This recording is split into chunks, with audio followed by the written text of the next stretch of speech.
नमस्कार मित्रों, आप सभी का लॉजिकल सनातन ज्ञान चैनल में स्वागत है। इस चैनल में हम लॉजिक के माध्यम से भारतीय संस्कृति साहित्य को समझने का प्रयास करते हैं। इसके अलावा कई वस्तुओं को, कई चीज़ों को हम वैज्ञानिक विश्लेषण के द्वारा समझने का भी प्रयास करते हैं।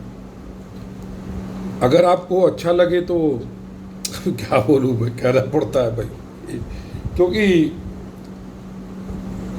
सब्सक्रिप्शन या लाइक शेयर मतलब ये मेरा इससे पैसा तो कमाना नहीं है, लेकिन मेरा उद्देश्य ये है कि लोगों को अधिक से अधिक फ़ायदा हो।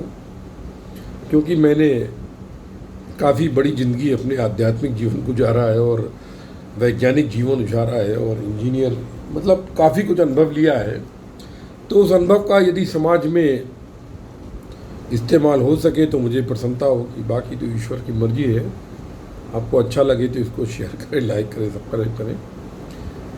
आजकल एक जैन सन्यासी का मैंने क्लिप देखा, जिन्होंने फिटकरी के द्वारा आधुनिक कोरोना का इलाज बताने का प्रयास किया है। मैंने एक क्लिप डाला था, कल क्लिप डाला था कि नींबू के रस को अंधाधुंध लोगों ने जो किया उसमें विपरीत परिणाम भी आए, तो उसकी वैज्ञानिक व्याख्या की।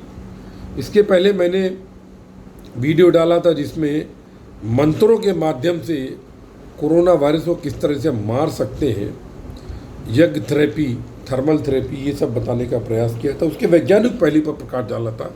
इलाज नहीं बताया मैंने, क्योंकि मैं मेडिकल डॉक्टर नहीं हूँ और इस मामले में बोलना ठीक नहीं है।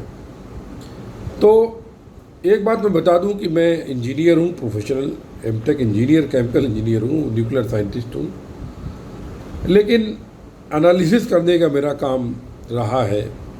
तो इसलिए मैं एनालिसिस करके बात करना चाहता हूं कि जो जैन मुनि ने बताया फिटकरी के द्वारा क्या हम कोरोना का उपचार कर सकते हैं। अब ये कितना कारगर होता है नहीं होता ये तो मुझे नहीं पता है, लेकिन जैन मुनि ने बोला कि इसके द्वारा फ़ायदा होता है। तो इस विषय में मैं ये बताना चाहता हूँ कि एलम यानी फिटकरी, इसको कि potassium alum, potash alum, ammonium chromate से तमाम चीज़ें इसको फिटकरी आयुर्वेदिक में इस्तेमाल करते हैं, दवा के रूप में करते हैं। और फिटकरी जो है वास्तव में ये हमारे वहाँ आदि काल से इस्तेमाल होती आ रही दवाई के रूप में,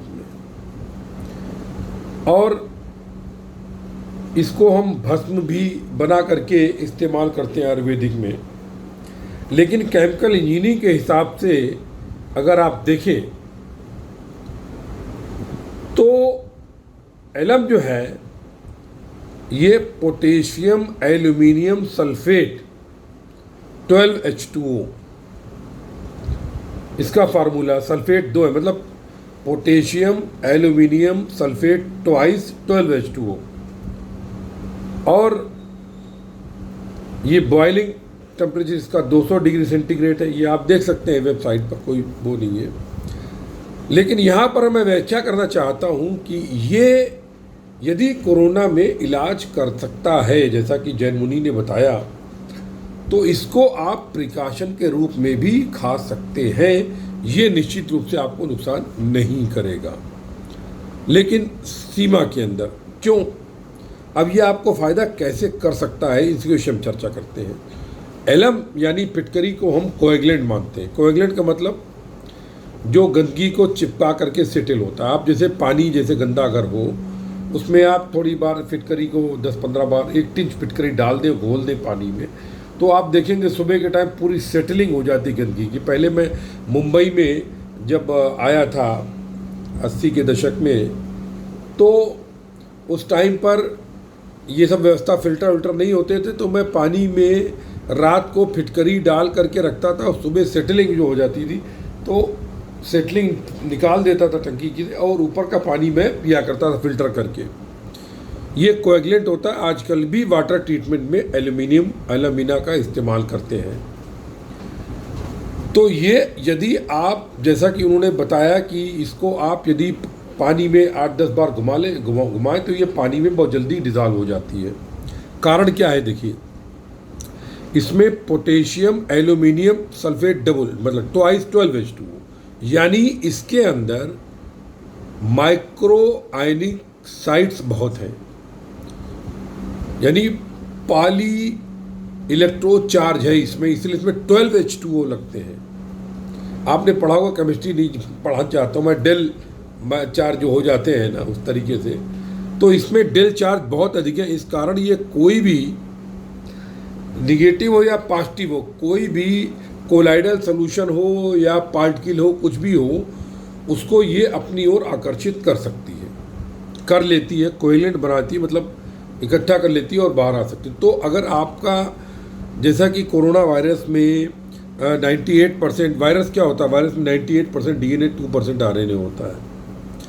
तो DNA भी जो होता है ये पॉलिक ऑर्गेनिक कंपाउंड होते हैं, मतलब चेन होती है, हेलिकल चेन या रेसिपी चेन हो, तो उनमें यदि डेल चार्ज कहीं पर हो, किसी कारण से भी हो जाए, किसी मेटल से, किसी मिनरल से रिएक्शन करके अगर कोई भी वहाँ पर रिप्लेसमेंट हो जाए वायरस के DNA में, तो वो, या ऐसे भी हो जाए उसमें कोई भी चार्ज अगर डेल बचता है, डेल मतलब छोटा सा माइक्रो चार्ज, तो वो फिटकरी उसको अपने में आकर्षित कर सकती है। ये फिटकरी का गुण है।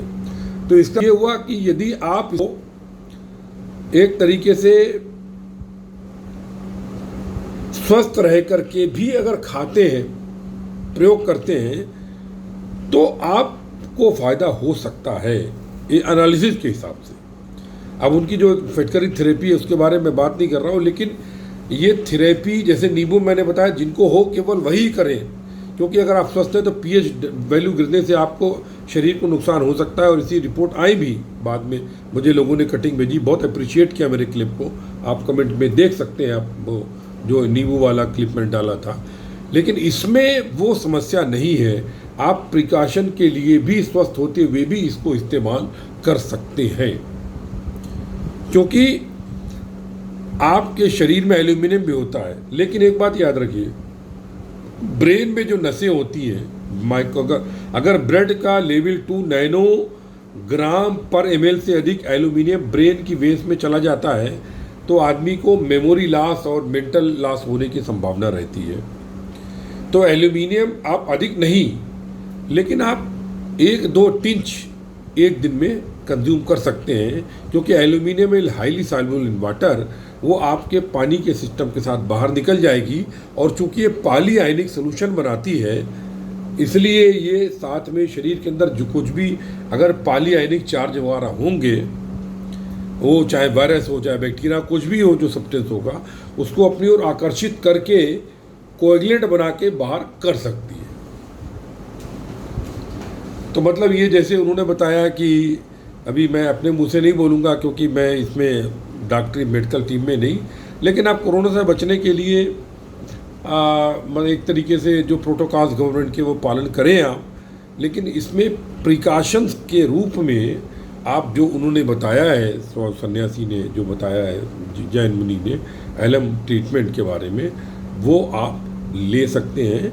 इसमें कोई ख़तरा हेल्थ के लिए नहीं होगा, और बल्कि लॉजिक के हिसाब से ये आपके सिस्टम को क्लीन कर सकता है, क्योंकि आयुर्वेदिक में इसका तो बहुत अधिक इस्तेमाल करते हैं। किसी को अगर यूरिन वगैरह नहीं होती है तो फिटकरी थोड़ी फाँक करके उसको जो है वो दे देते हैं, तो उसको बहुत तेज़ी प्रेशर निकलता है, तो स्टोन वगैरह भी निकल जाते हैं। आपने देखा होगा इस तरह का ट्रीटमेंट भी चलता रहता है। या बोलते हैं घाव हो जाए इंटरनल तो दूध में फिटकरी डाल के, हल्दी डाल के पी लो, तो क्योंकि ये कोएगुलेंट होती है। तो यही मैं कहना चाहता था, इसमें कोई ख़तरा नहीं है। क्योंकि एक आध मित्र ने कहा कि आपने सर नींबू के बारे में बताया है तो फिटकरी के बारे में बता दीजिए, कोई ख़तरा तो नहीं। तो फिटकरी में मित्र कोई ख़तरा नहीं है, सीमा के अंदर आप इसको इस्तेमाल करें। जैसे कि पानी पी रहे हैं तो उसमें 8-10 बार यूँ फिरा दिया, पी लिया, तो वो एल्यूमिनियम शरीर के अंदर चला गया माइक्रो क्वांटिटी में, नैनो क्वांटिटी में, वो आपके लिए काफ़ी है। इन्हीं शब्दों के साथ आप सभी को प्रभु से यही प्रार्थना है कि सभी लोग स्वस्थ रहें, मस्त रहें, हमारा देश खुशहाल हो, हमारा राष्ट्र सबल हो। जय गुरुदेव, जय माँ काली। आप सभी के हृदय में उपस्थित परम ब्रह्म को नमस्कार करता हूँ। सर्वस्व ब्रह्म सर्वत्र ब्रह्म।